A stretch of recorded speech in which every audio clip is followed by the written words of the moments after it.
ఇప్పుడే country delight యాప్ని download చేసుకోండి. Download the country delight app now.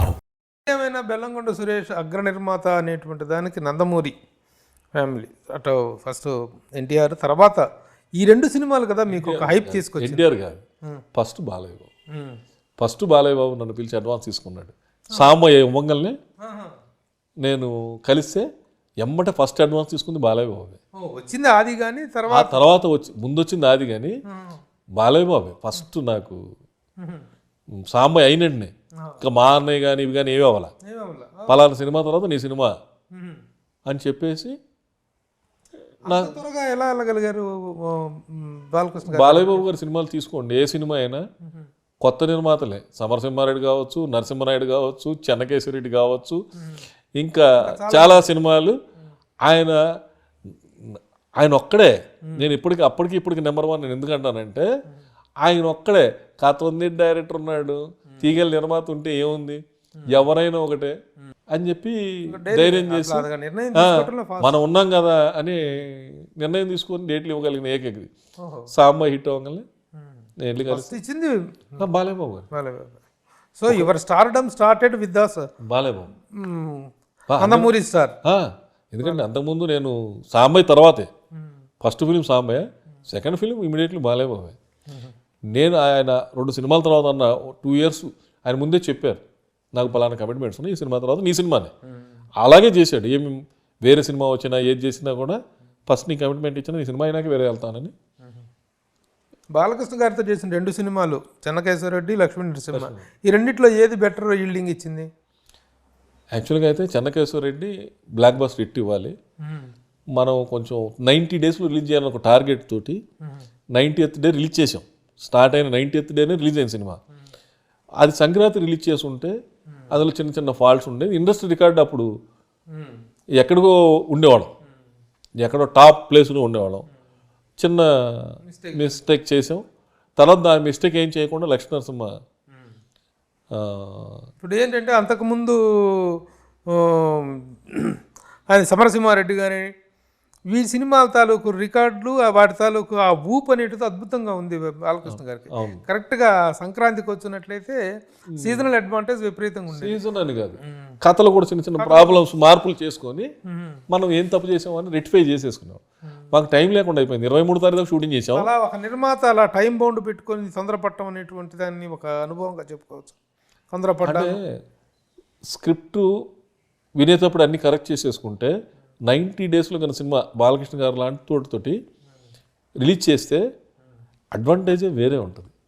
నిర్మాతకి director ఇంకో సినిమా చేయొచ్చు, హీరో ఇంకో సినిమా చేయొచ్చు, ప్రొడ్యూసర్ ఇంకో సినిమా చేయొచ్చు, ఫైనాన్షియల్లీ ఇంట్రెస్ట్లు బడన్ ఉండదు. ఎన్ని రకాలుగా ఎంజాయ్ చేయొచ్చు, అన్ని రకాలుగా ఎంజాయ్ చేయొచ్చు. మేము స్క్రిప్ట్లోనే కొంచెం చిన్న చిన్న పొరపాట్లు చేసేసాం. ఇక అది రెక్టిఫై చేసుకునే టైం లేకుండా 23 షూటింగ్ చేసి 25 రిలీజ్ చేసాం. ఈ రోజున నిర్మాత తను చేసిన ఒప్పులేంటి, తను చేసిన తప్పులేంటి అని సమీక్షించుకునేటువంటి సెల్ఫ్ అనాలిసిస్ అనేటువంటిది లేకుండా పోతుంది. దానికి కూడా టైం లేకుండా పోతుంది. మీ 25 సంవత్సరాల కెరీర్లో నిర్మాతగా as I did this great అని అనిపించింది ఏంటి, నేను చేసిన ఈ తప్పు ఏంటి అనేటువంటి అనలైజ్ చేసుకుంటే ఏది బెస్ట్ డిసిషన్, ఏది బ్యాడ్ డిసిషన్ అనిపిస్తుంది? కొన్ని బ్యాడ్ డిసిషన్స్ ఉన్నాయి, కొన్ని మనం అనుకున్నవి కరెక్ట్ అయినాయి, కొన్ని పక్కన వాళ్ళు చెప్పినా కూడా వినకుండా తప్పులు చేసినవి ఉన్నాయి, నేను చెప్పినవి కూడా జరని ఉన్నాయి. అందుకని తప్పులు 2 సైడ్లు జరిగినాయి. నా సైడ్ కూడా జరిగింది, నేను కూడా వినలా. చెప్పారు ఇది తప్పు అని చెప్పారు, వినే మూడ్లో లేవు. మనం మనదే కరెక్ట్ అనే స్టైల్లో కొన్ని చోట్ల సక్సెస్ అయ్యాం, కొన్ని చోట్ల ఫెయిల్ అయ్యాం. ఆటోగ్రాఫ్ సినిమా ఉంది, ఆటోగ్రాఫ్ సినిమా నేను చెన్నైలో వేరే పని మీద ఉన్నా. ఆ సినిమా ప్రీమియర్ షో చేశారు, నేను వెళ్ళా. నన్ను కూడా రమ్మంటే నేను వెళ్ళా. ఎవరో చేరను ఆటోగ్రాఫ్, ఇప్పుడు మనం వెళ్ళి ఏం చేస్తాం, ఏం చూస్తాం అని వెళ్ళా. ప్రీమియర్ షోకి వెళ్ళా నేను. వాళ్ళు వెళ్ళి వచ్చిన వాళ్ళు సినిమా చాలా బాగుంది అంటున్నారు. ఆంధ్ర క్లబ్లో ఉన్నాను, చాలా బాగుంది అంటున్నారు. సరే మార్నింగ్ టికెట్ కొనుక్కొని వెళ్ళిపోయా. ఒకటి థియేటర్కి వెళ్ళా. మా మేనేజర్ చెప్పా, ఈ డైరెక్టర్ ఎక్కడ ఉంటాడు, ఈ ప్రొడ్యూసర్ ఎక్కడ ఉంటాడు తెలుసుకో, సినిమా అయిపోయే లోపల అని. ఇంటర్వెల్కి విపరీతంగా నచ్చింది. ఇంటర్వ్యూలకి అతను ఎక్కడ ఉన్నాడో కలుసుకొని డైరెక్ట్గా వెళ్ళిపోయా. ఇంకా సెకండ్ హాఫ్ చూడలే నేను.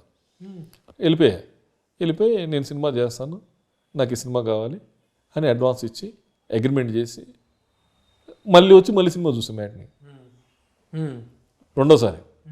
అంటే అంత గ్యాప్ ఇవ్వకపోతే నేను వెళ్ళి అగ్రిమెంట్ చేసి వచ్చినాక చాలామంది వెళ్ళిపోయారు, చాలామంది రెండు తర్వాత అందరూ వెళ్ళారు. కానీ నేను ఇంటర్వ్యూ నుంచి వెళ్ళి అగ్రిమెంట్ చేసుకుని వచ్చాను చారం దగ్గర. అది పాస్ట్ డిసిషన్ మంచిదే. ఇంకో సినిమా లక్ష్మీనరసింహ రిలీజ్కి ముందే కొన్నా, చూడకుండానే కొన్నా. ఆ డైరెక్టర్ మీద కాన్ఫిడెంట్ తోటి కొనేసాను. అలాగా 2-3 తప్పులు మరి వేరే సినిమాలు కూడా కొన్నా, అవి దెబ్బతీసినాయి. డబ్బులు కట్టేసాం, చూస్తే ఏమీ లేదు. నేను మళ్ళీ అది ఏంట్రా అని కూడా అడగలేదు, వాళ్ళని వెనక్కిస్తామని కూడా అడగలేదు. వెళ్ళకుండా సైలెంట్గా లేసి వచ్చేసాను సినిమా చూసి. అట్లా 4-5 సినిమాలు ఫస్ట్ కాపీ చూసి వదిలేసి వచ్చా. ఆ తర్వాత ఇంకో సినిమా బ్లైండ్ మిస్టేక్, చాలా పెద్ద మిస్టేక్ చేసింది ఏంటంటే గజనీ కొన్నాను తెలుగుకి, రీమేక్కి. రిలీజ్కి ముందే 2 months ముందే కొన్నా, 3 months బిఫోర్ కొన్నా ప్రొడ్యూసర్ దగ్గర. అడ్వాన్స్ ఇచ్చి అగ్రిమెంట్ చేసుకున్నాక ఇక్కడ మన తెలుగు హీరోకి పెద్ద హీరోకి చూపించారు. చూపిస్తే అమ్మా నేను చేయలేను, ఇవన్నీ బాడీ మీద టాటూస్ అవన్నీ నేను వేసుకొని చేయలేనని చెప్పాడు. ఇంకో హీరో చుట్టూ తిరిగావు 10 రోజులు, కుదరలేదు. ఇంకో ప్రొడ్యూసర్ని మన ఇద్దరం కలిసి పార్ట్నర్షిప్లో చేద్దాం, మీరు సినిమా చూడండి అని సినిమా చూపించారు. గజనీ సినిమా చూపిస్తే అబ్బాయి బాగాలేదు అన్నాడు. అతని టైం బాగాలేదో నా టైం బాగాలేదు అన్నాడు. అట్లా ఎక్కడికక్కడక్కడ 2 నెలలు అట్లా గడిచిపోయింది, కానీ ఎవరు యాక్సెప్ట్ చేయలే. తర్వాత ప్రొడ్యూసర్ దగ్గర నుంచి ఫోన్ వచ్చింది, తిరుపతి ప్రసాద్ దగ్గర నుంచి ఫోన్ వచ్చింది. ఇట్లా నీకు అభ్యంతరం లేదంటే మేము ఆ సినిమా కొనుక్కుంటున్నాం, నీ డబ్బులు నీకు రిటర్న్ ఇచ్చేస్తాం. ఓకే ఫైన్, మనం చేయట్లేదు అని డబ్బింగ్ అనే ఆలోచన లేదు, థాట్ రాలా డబ్బింగ్ అనే థాట్ రాలా. మనం ఎంతసేపు రీమేక్ అనుకున్నాం కదా, డబ్బులు అడ్వాన్స్ తీసుకున్నాం. అది చాలా పెద్ద తప్పు అయింది.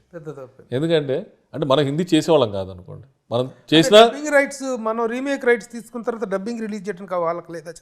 డబ్బింగ్ అండ్ రీమేక్ 2 కొన్నాను, 2 వెనక్కి ఇచ్చాను కదా, డబ్బులు తీసుకొని 2 వెనక డబ్బులు 30 lakhs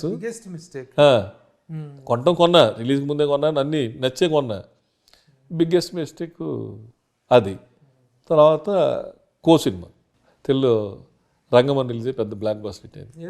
రంగం బ్లాక్ బస్టర్ సినిమా మీడియేటర్ పిలిస్తే వెళ్ళా నేను. అప్పుడు చెన్నై మార్నింగ్ వెళ్ళి ఈవినింగ్ వచ్చేవాడిని. ఒకవేళ సినిమా నచ్చితే కొనడానికి ఒకరోజు ఉండేవాడిని, కానీ లేకపోతే పని లేకపోతే అమ్మట వచ్చేవాడిని. కొనడానికి వెళ్ళా, డీడీలు కూడా పట్టుకెళ్ళా, 70 లక్షలు డీడీలు పట్టుకొని వెళ్ళా. 70 లక్షలు చెప్పారు, 70 లక్షలు డీడీలు పట్టుకొని వెళ్ళా. వాడు నన్ను ఆఫీస్కి కాకుండా హోటల్కి పిలిపించాడు. హోటల్ కనిపించి చికెన్ తిన్నాక వాడేదో అంటా, నేనేదో అన్నా, హ్యాచీ అని చెప్పేసి వచ్చి ఫ్లైట్ ఎక్కి వచ్చేసా. వాడు నన్ను ఆఫీస్కి పిలిచి ఉంటే డిస్కషన్లో సినిమా కొనేసేవాడు. ఆ ప్రొడ్యూసర్ వచ్చి హోటల్ తీసుకెళ్ళి హోటల్లో మాట్లాడాడు. అక్కడైతే ఆ వాతావరణం ఏదో అక్కడ సెట్ అవ్వాల, రాంగ్ ఐడెంటిటీ అయింది, వదిలేసి వచ్చా. అది 2 సినిమాలు పెద్ద తప్పు. ఆ 2 సినిమాలు చేస్తే వేరే రాగా ఉండేది, ఇంకో రకంగా ఉండేది. ఇంకొక 50 సినిమాలు తీసే కెపాసిటీ వచ్చేది. ఆ రోజుల్లో బెల్లంకొండ సురేష్ చాలా దూకుడుగా ఉన్నాడని, రీమేక్ సినిమాలకు విపరీతంగా ప్రైస్ పెట్టి ఇండస్ట్రీని చెడగొట్టాడు, రీమేక్లకు విపరీతంగా తీసుకొచ్చాడు, ఫస్ట్ ఖర్చు వేసేసి చెడగొట్టాడు అనేటువంటి ఒక అపనింద లేకపోతే ఒక రకమైనటువంటి ఇది ఉంది. దాని మీద మీ అభిప్రాయం ఏంటి? ఆ రిమార్క్ మీద చెడగొట్టారా మీరు నిజంగానే? చెడగొట్టడం ఏముండదు, నాకు కావాలి వాళ్ళు చెప్పేవాళ్ళు, ఆడింత ఇస్తాడు ఇంత, నీకు ఎంత కావాలి చెప్పు, నీ రేట్ నువ్వు చెప్పు, నేను కాదంటే కదా. మొన్న సినిమాకి వెళ్ళాను రీసెంట్లీ, లాస్ట్ 2 years బ్యాక్, మానాడు. వెళ్ళి తెలుగు మీద కూర్చున్నాం, నన్ను తీసుకెళ్ళి అతను ప్రొడ్యూసరు నేను ముగ్గురం కూర్చున్నాం. నేను యాక్చువల్ చెన్నైలో ఉన్నా, నాకు బాగా నచ్చిన సినిమా మానాడు సినిమా, సింబల్ 2 years బ్యాక్ మానాడు, సూపర్గా నచ్చింది. దాన్ని ఆ రోజు చెన్నైలో ఉన్నా చూసా, తెలుగు రిలీజ్ కాలే, తెలుగు యాక్చువల్ ఆ రోజు రిలీజ్ అవ్వాల్సింది ఆగిపోయింది. తెలుగులో మానాడు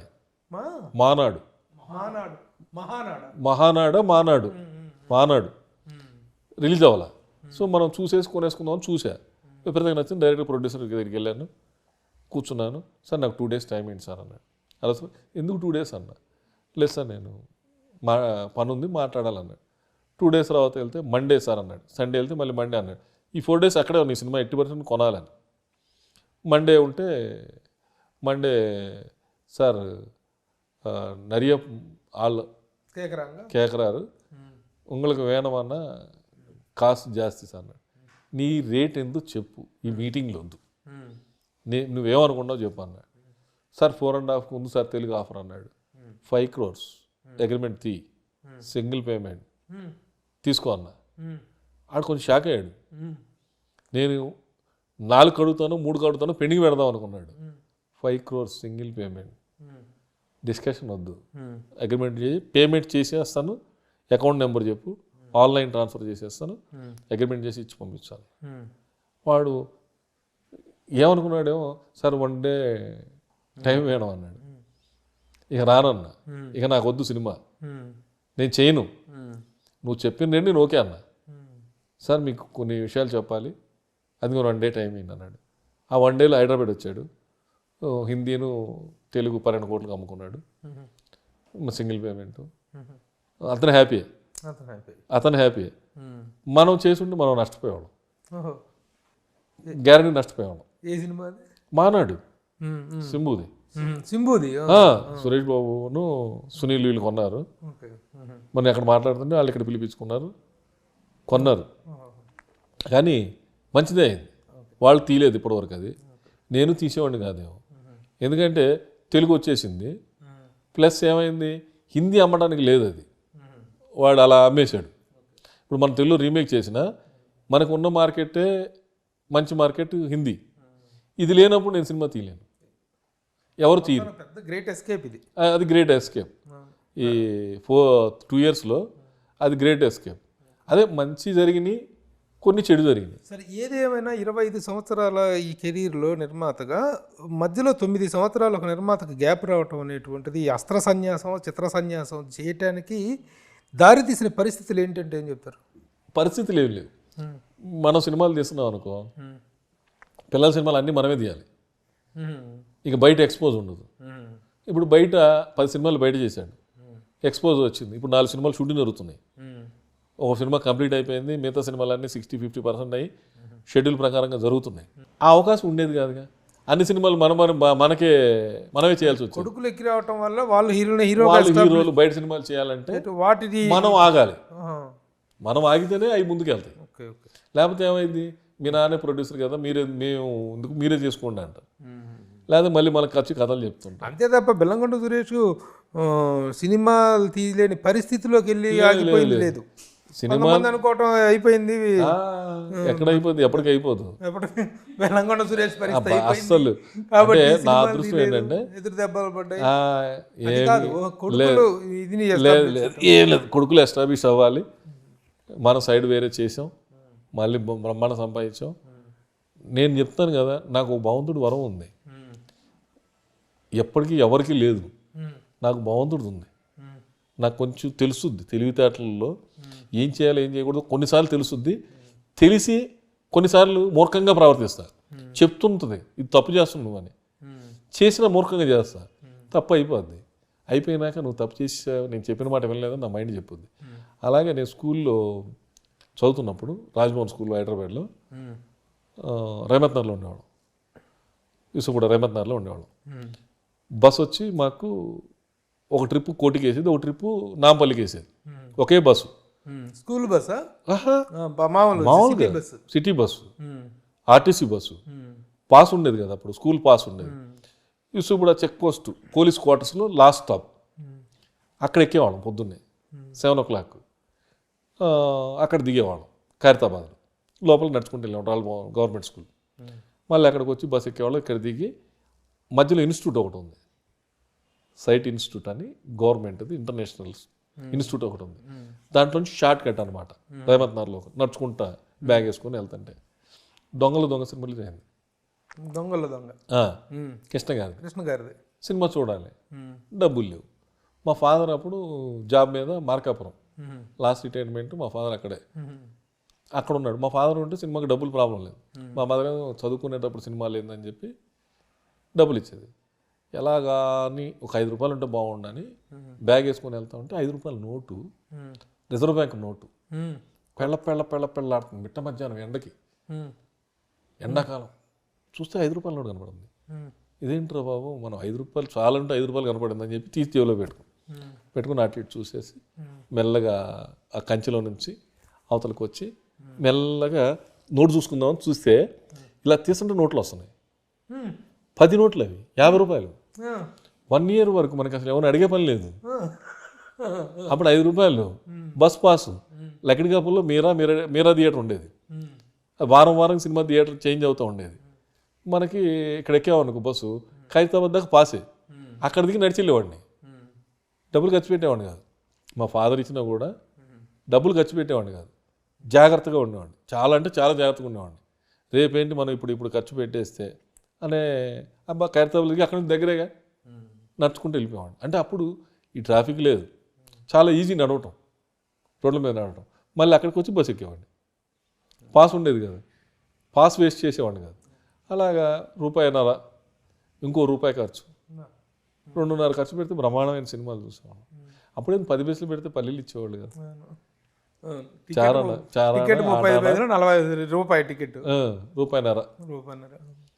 మేము చూసే టైంలో ₹1.5.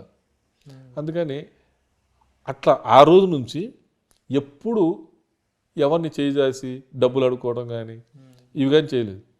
కమాండింగ్గానే తీసుకున్నాం. ఎవరన్నా నాకు వాళ్ళు అవసరం ఉంటే 10 లక్షలు పంపి 50 లక్షలు పంపి ఆ టైప్ ఆఫ్లోనే జరిగింది. లైఫ్ జరుగుతుంది అని భగవంతుడు, మన గొప్పతనం కాదు అది. మనం మనం మనం మనం పుట్టిన టైంలో వీడికి ఇలా జరగాలని ఉంది, జరుగుతుంది. యాక్చువల్గా ప్రొడక్షన్ డిపార్ట్మెంట్లో ఈరోజు కొన్ని వందల మంది మేనేజర్లు ఉన్నారు. అందరూ ప్రొడ్యూసర్లు కాలేపారు, చాలా కొద్ది మంది ప్రొడక్షన్లో వచ్చి నిర్మాతలుగా సక్సెస్ అయ్యారు. అలాంటి వాళ్ళలో ప్రముఖుడిగా వెల్లకొండ సురేష్కి ఈ రోజున తెలుగు ఫిల్మ్ ఇండస్ట్రీలో ఒక అద్భుతమైనటువంటి, నా గురుగారు కూడా కాలేదు, ఇప్పుడు నాకు వర్క్ నేర్పించిన వాళ్ళు కూడా కాలేదు. వాళ్ళు కూడా చాలా మంది ఉన్నారు, చాలా మంది కలుస్తారు ఇప్పుడు కూడా, హ్యాపీగా ఉన్నారు ఎవరికి వాళ్ళే. అప్పుడు నేను మేనేజర్ చేసేటప్పుడు నాకు ఆ మధ్య పీరియడ్ కావాలి. ఇండస్ట్రీలోకి వచ్చిన దగ్గర నుంచి నిర్మాతగా మారినటువంటి 12 సంవత్సరాలు మేనేజర్గా ఉన్నప్పుడు మనకి నేను మేనేజ్ చేసేటప్పుడు డ్రైవర్లు కారుకు ₹100 ఇచ్చేవాళ్ళు, డీసీఎంకి ₹100 ఇచ్చేవాళ్ళు మేనేజర్కి. నేను తీసుకునేవాడిని కాదు, మీరు ఉంచుకుంటారు అనేవాడిని. కానీ నేను తిట్టే తిట్లు ఎవడు తిట్టాడు, ఏ మేనేజరు తిట్టేవాడు కాదు. కానీ నేను తిడితే వాళ్ళు ప్రేమగా చూసేవాళ్ళు నన్ను. ఎందుకు డబ్బులు తీసుకునేవాడిని కాదు కదా, మన దగ్గరే కదా తిడుతున్నారా అని. కానీ ఇండస్ట్రీకి అప్పుడు డ్రైవర్లు అనదర్, ఇప్పుడు ఒక మేనేజర్ ఉంటే నేనుంటే 5 మేనేజర్లు ఉండేవాళ్ళు డ్రైవర్లు ఈక్వల్ టు మేనేజర్. ఎందుకంటే వాళ్ళు 7 షూటింగ్ జరగాలంటే 6:30 కల్లా ఒక్కొక్కళ్ళు పికప్ చేసుకొని స్పాట్ తీసుకురావాలి. సో మేనేజర్ ఈవినింగ్ బుక్ పెట్టుకొని ఇగో ఈ కార్ నెంబరు ఇగో నువ్వు పలానా వాళ్ళని ఎక్కించుకోవాలి, పలానా ఎక్కించుకొని ప్లాన్ చేసేవాళ్ళు. టైంకి 7 o'clock షూటింగ్ జరిగేది, ఎంత దూరమైనా జరిగేది. అందుకని మేనేజర్ల కంటే ఎక్కువ పవర్గా ఉండేవాళ్ళు డ్రైవర్లు. కానీ ఆ టైంలో మరి మిగతా మేనేజర్లు తీసుకోవటం వల్ల వాళ్ళు అక్కడే గుర్తు అయిపోయింది, పలానా తీసేసుకుంటాడు. మాత్రం ఒక లక్ష్యంతో ఉన్నారు మొదటి నుంచి, నిర్మాత కావాలి అనేటువంటిది లేదు, డైరెక్టర్ అవ్వాలి అనుకున్నా. నేను యాక్చువల్గా డైరెక్టర్ అవ్వాలి అనుకున్నా. నేను డబ్బు సంపాదించగానే అన్నీ సెటిల్ చేసి ఒక ఆఫీస్ తీసుకొని ఒక NRI ఫండ్స్ పెట్టుకొని సినిమా డైరెక్ట్ చేద్దామని చెప్పి పుట్టింటి లాంఛనాలు అని చెప్పి ఒక రీమేక్ కొన్నా, మరాఠీ సినిమా. 25,000 పెట్టి కొన్నా. కొన్ని దానికి వినోద్ కుమార్కి అడ్వాన్స్ ఇచ్చాను, సౌందర్యకి అడ్వాన్స్ ఇచ్చాను, నేనే డైరెక్టర్ని. ఇంకా మ్యూజిక్ సిట్టింగ్ స్టార్ట్ చేసినాక మామగారు బ్లాక్ బస్టర్ హిట్ అయింది. అందులో మెయిన్ క్యారెక్టర్ ఒకటి ఉంది, దాసనాడు గురుగారి దగ్గరికి వెళ్ళా. తాజ్ కృష్ణాలో ఉన్నాడు ఆయన. ఇలా నేను డైరెక్ట్ చేస్తున్నాను గురుగారు, మీ ఆశీర్వాదం కావాలి, మీ ఆశీర్వాదం పాటు మీరు ఈ సినిమాలో యాక్ట్ చేయాలి, ఇది క్యాసెట్ సినిమా అన్నాడు. చూశాడు ఆయన. చూసినాక ఒక గంట సేపు నాతో మాట్లాడాల. ఆయన ఎలా అనుకుంటా, ఏంటి గురుగారు అన్న, నాకు అర్థం కావట్లేదురా, నువ్వు ప్రొడక్షన్ కదా చేసావు, నువ్వు డైరెక్టర్ అంటే నాకు డైజెషన్ అవ్వట్లేదురా, డైరెక్టర్ ఏంటిరా అన్నాడు. లేదు గురుగారు, నేను అసిస్టెంట్ పని చేశాను, నాకు డైరెక్షన్ చేయాలని ఉందంటే, ఒక పని చేయరా నా మాట విని, ఫస్ట్ ప్రొడ్యూసర్ అవ్వు. విబి నాగప్రసాద్ కూడా ఫస్ట్ ప్రొడ్యూసర్ అయ్యాడు, తర్వాత డైరెక్టర్ అయ్యాడు, నిర్మాత దర్శకుడు అవ్వదు, నువ్వు స్టార్టింగ్లో ఎందుకు డైరెక్టర్ అవుతావు, నా మాట విని అన్నాడు. ఓకే గురుగారు మీరు చెప్పింది సార్ కరెక్ట్, అలాగే గురుగారు అని చెప్పి ఎమ్మటే మానేసి ఎమ్మటే విజయబాబు గారిని కలిశారు. ఆయన ఓకే అన్నాడు. ఏమంటే గురుగారు చెన్నై వచ్చారు. చెన్నైలో ప్రెస్ మీట్ పెట్టి ఈ దాసనారాయణ ప్రధాన పాత్రలు మారిపోయారు హీరోలు. వడ్డే నవీను, ఇంద్రజ వీళ్ళు వచ్చారు, మారిపోయారు. ఎందుకు? బాపిరెడ్డి గారికి నాకు అప్లికేషన్ ఉంది, నేను నవీన్ తోటి చేయాలి అని చెప్పి మారిపోయింది. కథ మారిపోయింది, డైరెక్టర్ మారిపోయాడు, హీరో మారిపోయింది. అయిపోయాక సిట్టింగ్స్ జరుగుతున్నాయి. సిట్టింగ్ జరిగేటప్పుడు మళ్ళీ హీరో మారాడు, కథ మారింది, హీరో మారాడు. మళ్ళీ సాయి కుమార్ హీరోకి వచ్చాడు సీన్లోకి. సాయి కుమార్ సీన్లోకి రాగానే మనం సాయి కుమార్తో చేద్దాం అన్నాడు. పోలీస్ స్టోరీ బ్లాక్ బస్టర్ అయింది. ఓకే అంటే ఫోన్ చేయగానే బాపిరెడ్డి గారు బెంగళూరు నుంచి ఎమ్మటే వచ్చాడు సాయి కుమార్. బాపిరెడ్డి గారు అంటే మరి అంత క్రేజ్ ఉండేది. గ్యాంగ్ లీడర్ తర్వాత సినిమా. ఆయన ఓకే గురుగారు చేసేస్తాను. అప్పుడు డిసెంబర్ 10 రోజులు, జనవరి 10 రోజులు, ఫిబ్రవరి 10 రోజులు ఇచ్చాడు. నేను అలా చేయను, నాకు అటెస్ట్ తెచ్చి 60 రోజులు ఎప్పుడు ఇస్తో చెప్పు అన్నాడు. అయితే జూన్, జూలై 2 నెలలు మీయే గురుగారు అన్నాడు. మేము షాక్ అయిపోయాం. మా ఇంధనం అయిపోయింది. మేము 10 లక్షలు బడ్జెట్తో దిగాం. సినిమా స్టార్ట్ అయితే ఫైనాన్స్ వస్తుంది. ఇందులో 8 లక్షలు అప్పు మళ్ళీ నాది, 2 లక్షలేమో సొంత డబ్బు. ఇంధనం అయిపోయింది. అడిగాం. ఆయన వెళ్ళిపోయినాక, సార్ మీరు అతను డిసెంబర్ నుంచి ఇస్తారంటే మీరు జూన్ నుంచి అంటారు, నేను అలా ఎప్పుడు చేయలేదు, నేను సినిమా మొదలు పెడితే అయిపోవాలి నాకు అన్నాడు. కరెక్ట్ సార్, మేము అయిపోయాం, మా దగ్గర డబ్బు లేదు, మేము సినిమా చేయలేమండి. అంటే ఒక పని చేయండి, నేనే చేసుకుంటాను, మీరు నెక్స్ట్ మంత్ డిసెంబర్ 10th అట్లా వచ్చి మీరు డబ్బు తీసుకెళ్ళిపోండి నవంబర్. సరే అని వెళ్ళాం. వెళ్తే ఆయన తీసుకుని అడ్వాన్స్ 1,00,000 వెనక్కి ఇచ్చాడు. ఇదేంటి సార్ మీరు 1,00,000 అడ్వాన్స్ ఇస్తున్నారు వెనక్కి, మాకు 10 లక్షలు ఖర్చు అయింది కదా. అవునా కరెక్టే, కానీ ఇప్పుడు నేను అవన్నీ వాడలేదు కదా, దాసరి గారు కానీ ఇంద్రజ కానీ వీళ్ళందరూ ఎవరు లేరుగా, మీరు అవన్నీ చూసుకోండి. సార్ మీ ఆఫీస్లోనే మేము ఖర్చు పెట్టాం సార్ 6 నెలలు, ఎవ్రీ మంత్ 1,00,000 స్టాఫ్కి వీళ్ళందరికీ అయిందంటే, అవన్నీ ఖర్చు పెట్టినా ఎవరు ఇస్తారా, ఇప్పుడు నేను ఖర్చు చేయట్లేదు కదా, కథ మారిపోయింది కదా అన్నాడు. ఏమీ అనలేము. ఆయన లోపలికి వెళ్ళిపోయాడు, చెప్పేసాడు, వెళ్ళిపోయాడు. ఇంకా మన 1,00,000 పట్టుకొని హైదరాబాద్ వచ్చి తీసుకున్న వాళ్ళకి ఇవ్వలేము, వాళ్ళు సైడ్ నుంచి ప్రెజర్. అలా సో ఆ విధంగా దర్శకుడు కావాల్సిన వాడి నిర్మాతగా మారి, నిర్మాతగా తొలి సినిమాకి ఇన్ని అవరోధాలు వచ్చి తర్వాత మళ్ళీ సాంబాయి నుంచి మళ్ళీ సామాన్యం. మరి ఆ డైరెక్టర్ కావాలనేటువంటి అంబిషన్ అయితే ఉందా ప్రస్తుతం? ఇప్పుడు లేదు. ఇప్పుడు లేదా? ఇప్పుడు లేదు. ఇప్పుడు అంటే ఇంత అనుభవం వచ్చిన తర్వాత డైరెక్షన్ చేయడం ఇంకా ఈజీ కదా? కష్టం. కష్టం. అనుభవం లేనప్పుడు చాలా ఈజీ. డైరెక్షన్ అంటే చాలా ఈజీ అని అనుకుంటాం. అమ్మో అది ఇప్పుడు మనం తలుచుకుంటేనే వెనక దిగిపోయే షాటు, ముందు దిగిపోయే షాటు, నెక్స్ట్ ఈ సీన్ ఎక్కడొస్తుంది, కంటిన్యూటీస్ అని గుర్తుపెట్టుకునేవాడే డైరెక్టర్. అది వెల్ టాలెంటెడ్ అయితే కానీ డైరెక్ట్ చేయలేం. డైరెక్ట్ చేయాలంటే చాలా కష్టమైన పని. అది ఈజీ అనుకున్నాను. నేను ఒక విషయం ప్రస్తావిస్తాను. బాలకృష్ణ గారి విషయంలో జరిగినటువంటి ఇదంతా మనకు అందరికీ తెలిసిందే, దాని గురించి ఇప్పుడు నేను అవదలుచుకోవట్లేదు. కానీ వెంటనే చాలా కొద్ది రోజుల తర్వాత మళ్ళీ బాలకృష్ణ గారితో మీ రిలేషన్స్ స్ట్రెయిన్స్ అన్నీ పోయిన తర్వాత మీతో సినిమా చేయటానికి కానీ ఇప్పుడు మీ ప్రజెంట్ రిలేషన్ కానీ ఎలా ఉంది? ఆయన యాక్సెప్ట్ చేశారు మళ్ళీ తర్వాత మళ్ళీ? ఇప్పుడు కూడా నేను ఎప్పుడన్నా ఫోన్ చేసి బాబు అంటే ఏమ్మా అంటాడు, ఏం బెల్లం అంటారు నన్ను, వెంకటేష్ బాబు కానీ బాలబాబు కానీ ఏం బెల్లం ఎలా ఉన్నావు అంటారు, ఏం బెల్లం అంటారు. ఏం బాబు సినిమా అంటే మంచి కాదు అంటే మన సినిమాలో మన మంచి సినిమా చేయాలి అంటాడు. అంతవరకు హ్యాపీ అందరితోటి. మళ్ళీ ఆ కాంబినేషన్ ట్రాక్ ఎక్కే అవకాశం ఉందా? కథేనండి, కథే. ఇంతకు ముందులా కాదు, కథ ఉండి డైరెక్టర్ ఉన్నాడు అనుకో, ఈ కథ బాగుంది చేస్తే బ్లాక్ బస్టర్ హిట్ అయింది అనుకుంటే డెఫినెట్గా చేయొచ్చు. నిర్మాతగా మీరు 9 సంవత్సరాలు గ్యాప్ తీసుకుని మీ కొడుకులిద్దరిని ప్రమోట్ చేసుకుని వాళ్ళు నిలబెట్టడం కోసం ఇప్పుడు నిలబడ్డారా ఏంటి వాళ్ళ పొజిషన్? లేదు, పెద్ద ఆయన 100% సాటిస్ఫాక్షన్, 100% కరెక్ట్ ట్రాక్లో ఉన్నాడు. ఇప్పుడు 4 చేసిన సినిమాలు, 4 డిఫరెంట్ సినిమాలు, 5వ సినిమా కూడా కమిట్ అయ్యాడు. డిఫరెంట్ హిందీ సినిమాలు 2 కమిట్మెంట్ ఉన్నాయి. అతను ఇంకా మనం చూసే పని లేదు. చెన్నైని 2 సినిమాలు మంచి సినిమాలు కమిట్ అయి ఉన్నాడు. 2 చేశాడు ఆల్రెడీ 2 చేశాడు, 2 కమిట్ అయి ఉన్నాడు. ఆ 2 సినిమాలు కంప్లీట్ అయితే డెఫినెట్గా ఆయన ఒక ట్రాక్లు పడతాడు. ఇంకా మనం దగ్గర ఉండి. నిర్మాతగా మీరు చేయబోయే సినిమాలు ఏంటి వరుసగా? 2 సినిమాలు, బ్రదర్స్ సెంటిమెంట్ ఒకటి, కొత్త వాళ్ళే. నేనే ప్రొడ్యూసర్, డైరెక్టర్ హీరోలు మా అబ్బాయిలే. పెద్ద ఆయనతో ఒకటి, చిన్న ఆయనతో ఒకటి ప్లాన్ చేసుకున్నా. ఈ 2 సినిమాలు ప్యారల్గా జరుగుతాయి. బయట హీరోలతో ఏం చేయరని చెప్పట్లేదు. చేయనని ఏం లేదు, కుదిరితే తప్పకుండా. మొన్న ఒక కథ వచ్చింది, బాగుంది, రవితేజ దగ్గరికి వెళ్ళి చెప్పాను, రవితేజ చేద్దాం అన్నాడు. మళ్ళీ ఆలోచించాను, రవితేజ కూడా మనం చేసి మంచి సినిమా, ఈసారి మళ్ళీ మంచి సినిమా చేద్దాం, ఇందులో కొంచెం చిన్న ఫాల్ట్లు ఉన్నాయి అన్నాడు. కరెక్టే, అతను చెప్పింది కరెక్టే, ఓకే డన్ అని మానేసాం. అలాగా కుదిరితే ఆ హీరో రేంజ్లో ఉందనుకో, తీసుకెళ్ళి డెఫినెట్గా చెప్తాను.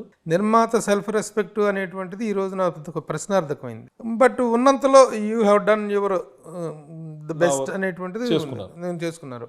మీరు మధ్యలో డ్రాప్ అయినా కానీ ఇది కానీ నిర్మాతగా మీ సెల్ఫ్ రెస్పెక్ట్ మాత్రం అక్కడ మిస్ అవ్వలేదు. ఇప్పుడు చేయబోయే ముందు ఇంకా వేరే హీరోతో కానీ ఎవరితో చేస్తున్నప్పుడు ఆ మెయింటైన్ చేయగలిగినటువంటి పరిస్థితులు ఉన్నాయా నిర్మాతలకి? నా వరకు నిర్మాతల ప్రొడక్షన్ మేనేజర్లు అయ్యారు, నిర్మాతల క్యాషియర్లు అయ్యారు అనేటువంటి అభిప్రాయం అది ఉంది. కొంతమంది అభిప్రాయం, కొంతమందికి అలా ఉంది, కానీ కొంతమంది అనుభవాలు కానీ నా అనుభవాలు అలాంటివి జరగలేదు, జరగకుండా కూడా ప్లాన్ చేసుకోవచ్చు. మనం కమెంట్ నుండి గ్రిప్లో చేయగలిగితే అవతలలో కూడా మనం కథ అక్కర్లేదు, కాంబినేషన్ సెట్ చేసాం, సినిమా స్టార్ట్ అంటే మనకేం తెలియదు, ఏం జరుగుతుందో తెలియదు. కృష్ణవంశీ గారి సినిమా రవితేజ తోటి మాది పూజ కూడా జరిగింది. అయిపోవడానికి కారణం ఏంటి? కథ చెప్పాలని అడిగాను, కథ చెప్పాడు, నాకు నచ్చలేదని చెప్పాను. నేను చెప్పలేను, తీయగలను, ఇదిగో బైండ్ అంటే స్క్రిప్ట్ అని ఇచ్చాడు. సార్ అది కూడా చదివాను, అది కూడా నచ్చలేదు అన్నాను. అన్నప్పుడు ఆయన ఏమన్నాడు, నేను తీయగలను కానండి, నేను చెప్పలేను అన్నాడు. కరెక్టే సార్, మీరు చెప్పలేరు, నాకు తెలియకుండా తీయలేను. మీరు చెప్పకపోతే మీరు తీయగలరు, యాజ్ ఏ మీరు గొప్ప డైరెక్టర్, మిమ్మల్ని నేను కాదన్ను, కానీ నేను తెలియకుండా తీయలేను. రేపు పొద్దున మీరు 10 బెంచ్ కార్లు కావాలంటారు, ఎందుకు కావాలని అడుగుతాను.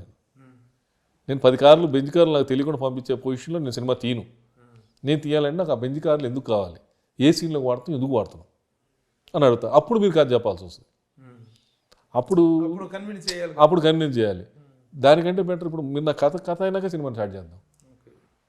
లేదు నీకు అర్థం కావట్లేదు అని. నాకు అర్థం అవుతుంది సార్, మీకు అర్థం కావట్లేదు, పోనీ ఏదైనా రీమేక్ నా కోసం చేసి పెడతానంటే, లేదా నేను ఆల్రెడీ చంద్రలేఖ చేశాను, నాకు ఈ రీమేక్ల మీద ఫెడప్ అయిపోయాను, నేను చేయనని చెప్పాడు. నేను మళ్ళీ అది నేను ఓన్ చేసుకోవాలంటే టైం పట్టుద్ది. సరే సార్ మరి కొత్త కథ చేద్దామని. అప్పుడు మనకి చెప్పిన కథ ఆయనే నక్షత్రం అని తీశాడు. మరి మనం అప్పుడు కరెక్టే ఉన్నాంగా. ఇప్పుడు ఏ హీరో అయినా ఏ నిర్మాతకైనా అగ్ర నిర్మాత అనేటువంటి పేరు రావాలంటే చిన్న సినిమాలు ఎన్ని సక్సెస్లు ఇచ్చినా సరే స్టార్స్తో చేసినప్పుడే వస్తుంది. మీకు బాలకృష్ణ గారితో చేశారు, వెంకటేష్ గారితో చేశారు, తర్వాత ఎన్టీఆర్తో చేశారు, రవితేజతో చేశారు. ఇంకా రిమైనింగ్ పెద్ద హీరోలతోటి చేయటం, ఇప్పుడున్న ప్రజెంట్ యంగ్ హీరోలతో చేయాలి అంటే ఆ ప్రయత్నాలు ఏమైనా ఉన్నాయా? ఇప్పుడున్నటువంటి యంగ్ హీరోలు నేను ఎప్పుడు ప్రయత్నం చేయలేదు, చేయను కూడా. ఎందుకు, మనకు అందుబాటులో లేరు వాళ్ళు. ఏ విషయంగా, రెమ్యూనరేషన్ పరంగా, ఏ పరంగా చూసుకున్నా వాళ్ళు మనకు అందుబాటులో లేరు. మనకు అందుబాటులోకి అవకాశం వస్తే చేస్తానేమో, కానీ నేను మాత్రం టైం వేస్ట్ చేసుకొని నేను తిరిగి డేట్లు సంపాదించి చేసి ఓపిక లేదు. చివరిగా ఒక ప్రశ్న, మొన్న జరిగినటువంటి ఒక ప్రెస్ మీట్లో ఒక ప్రశ్న అడిగాం మీకు. డైరెక్టర్గా మీరు ఎవరిని ప్రిఫర్ చేస్తారు అంటే ప్రస్తుతం చాలా బ్యాడ్ పొజిషన్ ఉన్నటువంటి పూరి జగన్నాథ్ గారి పేరు చెప్పి. బ్యాడ్ ఒక ఫ్లాప్ అవుతాడు, నేను అట్లా బ్యాడ్ ఫీల్ అవును, నేను గుడ్గానే ఫీల్ అవుతా. వినాయక్ గారు కావచ్చు, పూరి జగన్నాథ్ కావచ్చు, బ్యాడ్ కాదు, bad in the sense flop నేను చేస్తాను, ఈ రోజు కూడా ఖచ్చితంగా చేస్తాను. పూరి జగన్నాథ్ అయితే ఇమీడియట్లీ చేస్తాను, వినాయక్ అయినా ఇమీడియట్లీ చేస్తాను.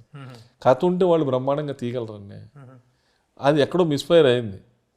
పూరి జగన్నాథ్ ఒకసారి ఒక స్క్రిప్ట్ చెప్తే ఎవరికైనా సరే ఫుల్ స్క్రిప్ట్ డైలాగ్స్ తోటి చెప్పినాకే స్టార్ట్ చేస్తాడు. మరి ఈ 2 సినిమాలు ఎందుకు జరిగింది? లైగర్ కానీ ఇస్మార్ట్ శంకర్ 2 కొంచెం ఏదో టెన్షన్లో జరిగి ఉండొచ్చు, అంత మాత్రం డైరెక్ట్ కాకుండా పోలేడు. గ్యారంటీగా మళ్ళీ చూడండి, పోకిర్ లాంటి బ్లాక్ బస్టర్ ఇటు కొడతాడు, మళ్ళీ పూరి జగన్నాథ్ ఏంటేంటో తెలుస్తుంది. యాక్చువల్గా ఉన్నటువంటి పరిస్థితుల్లో ఏంటంటే ముగ్గురు టాప్ డైరెక్టర్స్, ఒక ఏలినటువంటి డైరెక్టర్స్, పూరి జగన్నాథ్ గారు, VV Vinayak garu and Seenu Vaitla top directors, ఒక అద్భుతమైన విజయాలు ఇచ్చినటువంటి వాళ్ళు. ఈ రోజున వాళ్ళకి ఒక సినిమా స్టార్ట్ చేయడం అనేటువంటి గగనమైన పరిస్థితులు రావటం పట్ల as a senior producer me analysis ఏంటి? అంటే నేను సీను వైట్ తోటి వర్క్ చేయలేదు, సీను వైట్లో మనకు తెలుసు కానీ మనం ఎప్పుడు వర్క్ చేయలేదు. ఇప్పుడు ఈ 2 తోటి వర్క్ చేశాను కాబట్టి చెప్పగలుగుతా. పూరి వాళ్ళకి జగన్నాథ్ మళ్ళీ ఆ పూర్వవైభవం వచ్చే అవకాశం ఉందా? ఖచ్చితంగా వాళ్ళు చూడండి మళ్ళీ టాప్కి వెళ్తారు వెళ్తారు డెఫినెట్గా, అసలు మీకు డౌటే లేదు. ఎందుకంటే ఇద్దరు కూడా చాలా గుడ్ నేమ్ ఉన్నది ఏంటంటే ఇద్దరు గుడ్ నేమ్ ఉంది, ఇద్దరు ఓన్ స్క్రిప్ట్ రాయగలరు రాయగలరు డైరెక్టర్ డైరెక్టర్లు రైటర్ డైరెక్టర్లు వాళ్ళు. అందుకని వాళ్ళకి తెలుసు ఎక్కడో మిస్టేక్ అయినంత మాత్రాన వెనక్కి పడిపోయే పరిస్థితి లేదు. 2 ఫ్లాపుల తర్వాత మళ్ళీ ఇస్మార్ట్ శంకర్ తోటి లేటెస్ట్ ట్రెండ్ తోటి బ్లాక్ బస్టర్ ఇచ్చాడు కదా, మిస్ఫైర్ అయింది, నెక్స్ట్ కొడతాడు.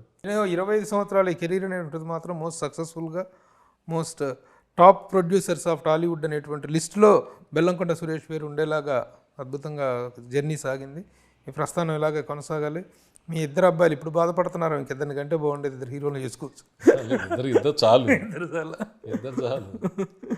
Very good. Most successful career 25 సంవత్సరాల కంప్లీషన్ సందర్భంగా all the best and wish you every success in your future endeavours. Thank you. Suman టీవీలో మీ పర్సనల్ అండ్ బిజినెస్ ప్రమోషన్స్ కోసం కింది నెంబర్కి కాంటాక్ట్ చేయండి.